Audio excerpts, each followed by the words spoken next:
very cold, snowy early morning in New York City, how does that make the reader feel?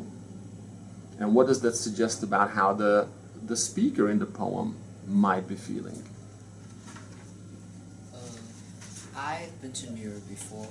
I have seen um, I have seen 3 a.m. in the morning of New York, and it's usually empty. I haven't seen snow in New York before, but it's very cold that time, and it's not that I definitely feel lonely, but I can get that if you're outside alone, you definitely feel lonely, and then the reason why he might be walking during that time maybe because he has no one else really, so maybe walking around will do something, whatever, and he met the man with the saxophone. Maybe it's someone he can relate to. So to me, the setting, inside is the setting is already like kind of maybe a bit gloomy, a bit boring, but that actually kind of reflects the emotional state of of the of the character. Yeah, he is lonely. He is emotionless. Maybe he kind of just walk around and just find something. Yes, yes, yes. I think we're on the right track. So we're talking about emotional coldness, emotional, as you guys said, isolation and loneliness, and emotional darkness, emotional frigidity. Okay, great. Um, the book, How to Read Literature Like a Professor, also goes into a lot of detail about rivers as symbols. We get a fairly long list of things that rivers could potentially symbolize. The list goes like this. So rivers could symbolize death, escape, danger, safety, a path to maturity, division, connection, corruption of modern life, or the collapse of Western civilization. This is quite a diverse list. Now, do you think that we can apply any of these symbolic meanings as it is presented in the novel Breath, from which we read a particular passage? Path to maturity. Okay, that's great. So, could you expand on that?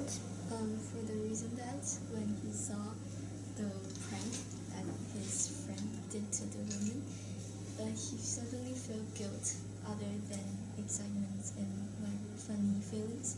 So I think the river also symbolizes the path to maturity. Right, that's great. Yes, that's exactly what is happening there. We have a young protagonist. Do you guys remember exactly what age this boy is? I kind of 15. He's even younger than that. Yes, he's about 12. Now, it might seem like quite a young age to be on the path to maturity and adulthood, but that's exactly what happens in that particular scene. It's a moment of psychological maturity or maturing due to the events that happen by that river. Okay, another section of this book talks about flying or flight. Again, we get a list of things that such an act could symbolize, such as freedom, escape, return home, a thriving spirit, or love. Again, going back to the poem The Man with the Saxophone, if you recall, at the end of the poem there's a very short flight that the speaker experiences, obviously not literally. So what do you think is the symbolic significance of that short flight where when the speaker at least psychologically elevates above his less than ideal situation? So what is happening there? Well, when these speaker starts playing the saxophone, the speaker felt the escapism of not having any burden from the music notes. Great, yes, that's exactly what's happening there. So in that particular poem, flight definitely symbolizes freedom and escape. Escape from, as we said before, the loneliness, the isolation, the frigid, death-like state that the whole city is in, and the state that the speaker is in, psychologically speaking. Okay. Another section of this book talks about the setting that can foreshadow or set the mood and the tone of a piece. And it can also develop characters. Now, if you recall what we said about the poem My Last Duchess, first of all, what is the setting there in terms of time and place? And what can that say about the character, the speaker of that poem? I believe that it takes place in back in archaic times, during times when European titles such as Duke and Duchess existed. So that would be during that time, women were often objectified and seen as objects. So that would deduce the jealousy. Okay, that's great. Can we narrow it down a little bit? So more precisely, what time period are we in? During the Italian Renaissance. Yes. So that poem is set during the Italian Renaissance, exactly. And what kind of an abode, what kind of a house does it take place in? Is it a simple house? Is it a cottage? Is it a mansion? Is it a palace? What is it? It's most likely a mansion because it's from a duke's perspective. Mm-hmm. And he talks about having his name being passed down for 900 years. So he's probably got a very high socioeconomic status. Right, exactly. So, yes, so the idea is that just by figuring out where this monologue takes place, we're in Italy during the times of the Renaissance. We have a wealthy man who has an art collection, which is quite extensive. That already says certain things that we can infer about this speaker.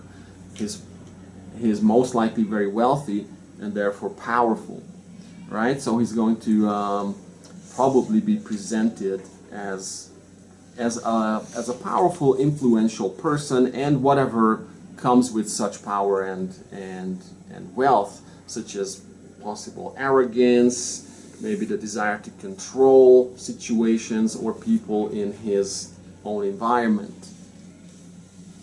All right. Another literary device that this book discusses is irony. And this is what we read about irony. Irony occurs when something other than what is expected occurs. It isn't a surprise, but a way an author can turn expectations upside down in order to make a point. Irony forces our expectations to work against us.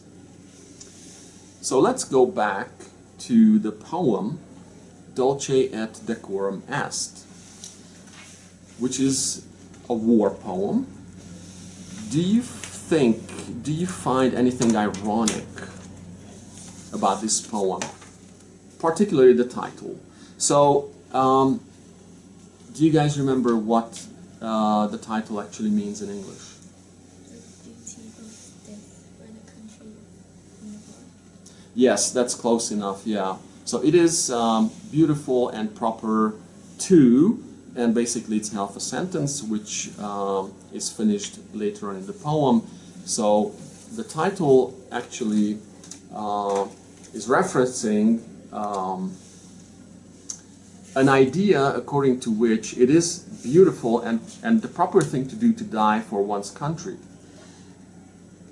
But this statement could be said in many different ways. Is it actually meant seriously, or is it meant ironically in this poem?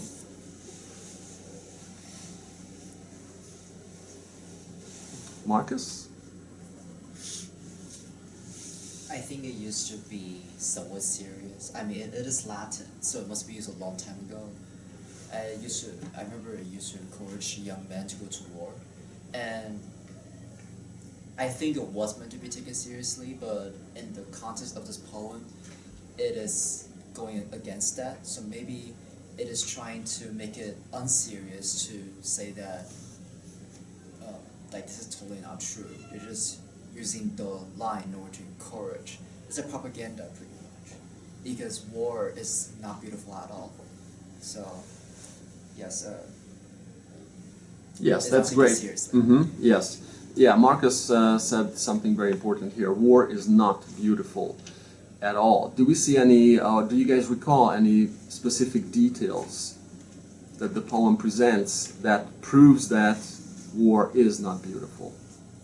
It showed the imagery of these soldiers wearing the gas masks and telling them the gas is like spreading everywhere. That image, if you've seen the image from World Wars, it can be quite scary, quite horrible, terrifying. So that is definitely not a beautiful thing to see. Exactly. And that is how you hit upon the idea that this poem, or at least this statement, which is in the title, it's meant ironically. Okay, great. Another idea that is discussed in the book is the quest. And this is what we read. The real reason for any quest is self-knowledge. One of the stories that we read so far that portrays a kind of quest is the short story The Far and the Near, in which a train engineer, after many, many years of dutiful service, goes on a quest. What is he looking for? What does he find? And can we say that he gains some kind of self-knowledge by the end? Bella? Any thoughts? I feel like he does gain a bit of insight at the end of the story that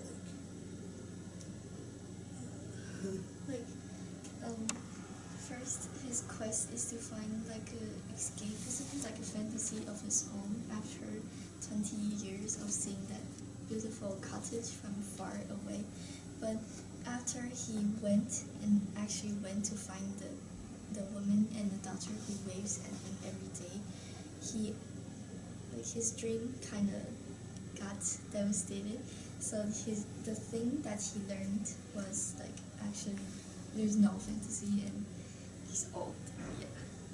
Yes, exactly, precisely so. So basically he's looking for what we could say most of us are looking for, which is a place that could offer harmony, peace, a sort of like a dreamland.